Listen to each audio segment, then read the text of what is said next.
알아야겠는데 모르겠는 집요하고 태생적으로 논리적이며 심플한 멋을 놓지 않는 선한 사람을 섬깁니다.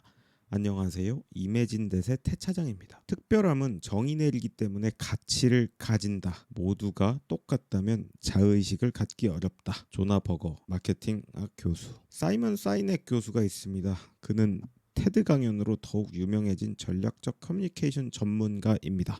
그는 그의 강연에서 브랜드 아이덴티티에 대해 핵심적인 통찰을 이야기해 주었습니다. 정체성이 뚜렷한 기업은 내부에서부터 밖으로 발산한다. 정체성이 약한 기업은 외부에서 안으로 수렴한다. 전자는 스스로 일하고 후자는 온갖 상황에 휘둘린다. 여러분이 갖고 있는 정체성, 브랜드의 의미, 인생의 의미는 어떤 것에 이끌려 결정될까요? 깊고 쉽게 답이 나오기 어려운 철학적 질문일지 모르겠습니다. 하지만 반드시 우리는 이러한 질문에 직면하게 되는 것 같습니다. 결국 앞서 읽어드린 조나 버거 교수의 말처럼 우리는 우리 자신을 어떻게 정의하는가에 따라서 결정된다고 해도 과언이 아닙니다. 여러분이 새롭게 낯선 환경에서 자기소개를 한다고 이야기해 볼게요. 만일 미술 전공자라고 한다면 아마도 여러분은 높은 확률로 각종 전시와 예술품 감상을 하러 다니는 것을 즐긴다라고 소개할 것입니다. 그렇게 말하는 이유는 여러 가지 함축적인 의미가 있겠지만 가장 두드러진 느낌과 감정은 바로 구별성일 것입니다. 여러분도 그렇고 저도 그렇고 안녕하세요, 저는 인간입니다 라는 소개를 하는 경우는 없다고 볼 수 있겠죠. 세상에 존재하는 모든 철학과 주장, 컨텐츠와 이야기를 듣고 네네 라고 모든 것에 예스만 대답하는 사람들은 타인과 구별되는 정체성이란 것을 확립할 수 없습니다. 오히려 무엇이 맞고 무엇이 틀린 말이다 라고 주장하고 그 내용을 타인에게 관철시킬 수 있어야겠습니다. 왜냐하면 그 사실 자체가 타인과 구별되는 비즈니스에서 말하는 차별화, 자신만의 특별함을 알리는 첫 단추가 될 수 있기 때문이죠. 여러분은 오늘 어떤 음식을 먹고 어떤 옷을 입으시고 어떤 라이프 스타일을 살아가고 계신가요? 현대인에게 소비문화, 즉 라이프 스타일은 개인, 사회, 정치적 성향, 정체성을 창조하는데 그 비중이 매우 커져가고 있습니다. 더 쉽게 말하면 우리가 소유하고 즐겨 사용하는 물건들 있으시죠? 이런 물건들을 통해 자신의 정체성을 직간접적으로 표현하기도 하는 것입니다. 여러분이 고른 물건은 여러분이 즉 누구인지를 말해준다는 것이죠. 갤럭시를 쓰느니 아이폰을 쓴다. 전혀 다른 페르소나가 상상되는 것을 좀 느껴보실 수 있을 것 같습니다. 이번에는 여러분이 아주 힙함을 추구하는 힙스터족이라고 생각을 해보겠습니다.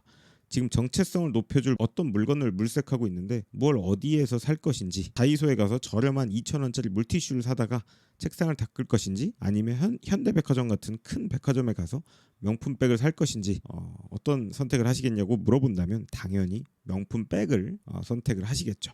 왜냐하면 기대치, expectation에 거대한 차이가 있기 때문입니다. 물티슈는 아시다시피 그냥 기능성 자체만 갖고 있을 뿐 어떠한 정체성을 담기에는 좀 힘들죠. 하지만 휴지 자체에 최고급 명품 브랜드 내지 아주 힙한 브랜드의 어떤 스티커 같은 게 많이 붙어 있고 가격이 또한 매우 비싸다. 스토리는 또 다르게 전개될 수 있을 것입니다. 그 물티슈는 더 이상 기능성 위주의 제품이 아니게 되는 거죠. 기능보다는 정체성, 즉 아이덴티티를 보여주는 제품으로 트랜스포메이션이 되었기 때문입니다. 그렇게 제품에 신경 써야 하는 것은 사실 기능성만은 아닐 것입니다. 여러분이 저와 같은 컨텐츠 제작 및 크리에이터이시라면 더더욱 아이덴티티를 담아내는 것에 집중해야 할 것입니다. 시간을 알려주는 시계는 누구나 살 수 있다라는 이야기가 있습니다. 시계에 관해서 아주 재미있는 일화가 있습니다. 로맹 제롬이라는 고급 시계 브랜드 CEO가 한 번은 최고급 시계, 그 이름도 멋진 낮과 밤이라는 최고급 시계를 선보였다고 해요.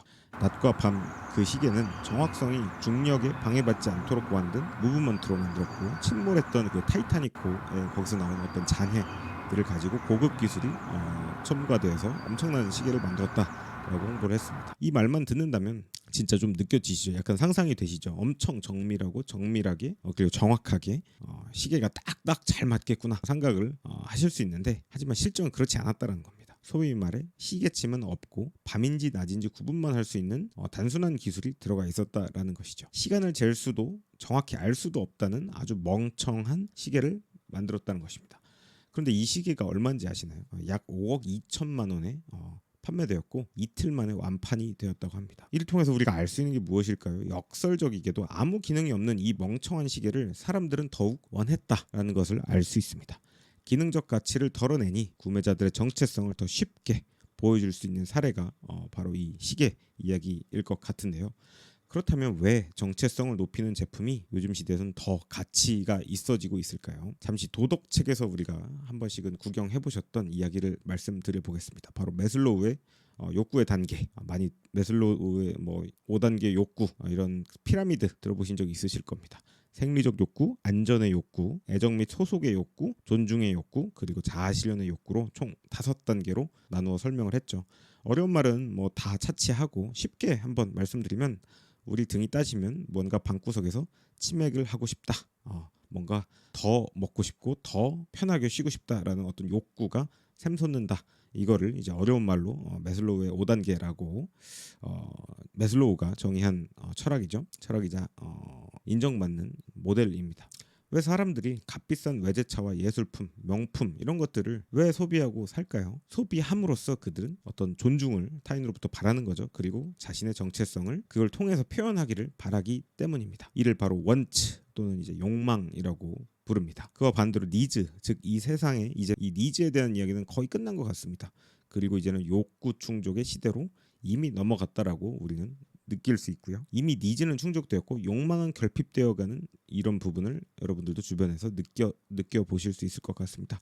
주변에 솔직히 말해서 굶어 죽어가는 그런 사람들을 본 적은 없으시죠? 예, 저도 없는 것 같습니다. 더 많이 먹어서 살이 많이 쪄서 고도 비만이 돼서 죽을 확률이 더 높아졌다라고 하죠. 실제로 통계적으로 더 높은 차원의 욕구를, 그 욕망을 우리는 타겟을 해서 비즈니스를 해야 될 것입니다. 이렇듯 사회적 니즈는 이미 채워졌고 욕망은 갈수록 다양화되고 결핍되는 사회에서 우리는 장기적으로 승리하는 어떠한 특별한 수를 둘 수 있을까요? 그 솔루션을 한번 소개해 보겠습니다. 애플 코리아의 디자인 디렉터이신 김세일 님의 말을 인용해 보겠습니다. 좁고 깊게 가는 전략을 윷놀이의 도, 넓고 크게 가는 것이 바로 모 전략이라고 그분은 이야기했는데, 대기업이 아니라면 반드시 도 전략으로 가라, 즉 좁고 깊게 가는 전략으로 가라고 우리 김세일 디렉터님은 조언합니다.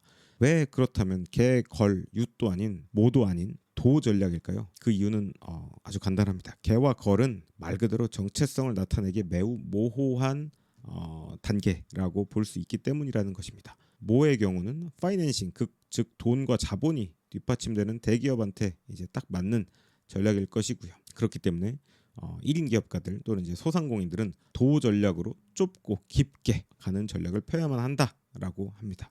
어떻게 하면 모 전략을 피해서 도 전략으로 갈 수 있을까요? 작지만 확실한 수를 두어 개별 각 고객의 마음을 사로잡을 확률을 우리는 높여가는 게임을 해야 합니다. 지금까지 정체성 이야기를 딥다이브하게 좀 깊게 이야기해 보았습니다. 정체성의 시작은 어떤 물음, 질문에서부터라고 보아도 충분할 것 같고요. 도대체 왜 나만의 브랜드여야 하는가? 왜 나는 이 일을 반드시 해야만 하는가? 라는 그 고민에 대한 대답을 바로 우리의 청중들은 원할 것입니다. 나는 이렇고 저렇고 무엇을 하는지 사실 안궁안물 묻고 싶지도 듣고 싶지도 않을 수 있죠. 오히려 우리가 하는 업의 본질, 신념에 더 관심을 가질 확률이 높습니다. 여러분의 업의 본질, 이유, 신념은 세상 그 어느 것을 가져와도 대체할 수 없기 때문입니다.